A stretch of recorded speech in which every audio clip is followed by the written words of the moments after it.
Darlene, with the help of Ina's youngest daughter, Letice, founded the Ina Mae Greene Foundation for my sisters in 2008 in memory of her sister Ina Mae, who was lost to an act of domestic violence in 1990. It took my family and me almost 20 years after Ina's murder until we were ready emotionally to talk about what happened to her. Also during that time, I was busy educating myself about domestic violence so that I could not only answer my family's questions about this crime, but I could help other families to understand what their loved one is going through, as well as how they can help her, because we had no one to tell us how to help Ina. The focus of the Ina Mae Greene Foundation is to raise awareness about domestic violence and to make public the devastating effect this crime is having on our country.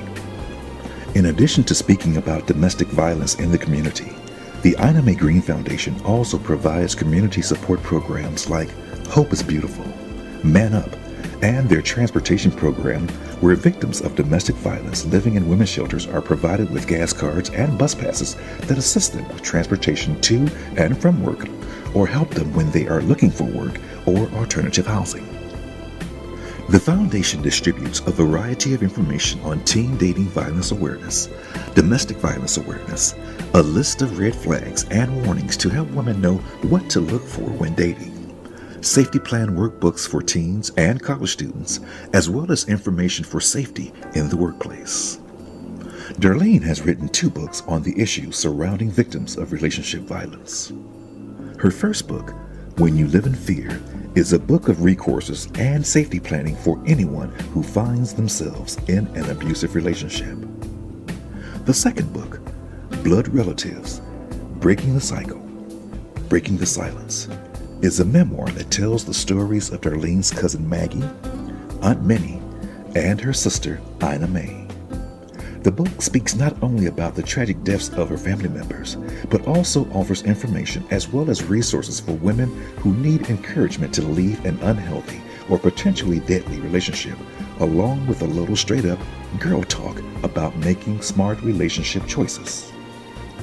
After 5 years of working hard in communities to raise awareness about domestic violence and educating women and men about the available resources and services, the Ina Mae Greene Foundation continues to assist survivors and their families in leaving violent living situations.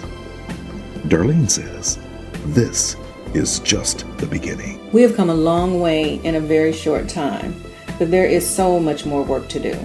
We are not going to stop until this crime is no longer killing men, women, and children in our country. I hope that Ina is smiling down on us and the important work that we are doing in her name. If my sister could see me now, I hope she would say, "Good job, good deal, sis," because our objective is to educate our community about this crime of domestic violence, because our society has no idea how serious it is, how many women and children are dying, and I say children are dying as well because they get in the crossfire and they are killed as well.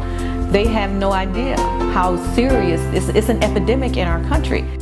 To read more about the Ina Mae Greene Foundation and the work they're doing to stop domestic violence, visit their website at www.inamaegreene.org, because the road to safety should not be a dead end.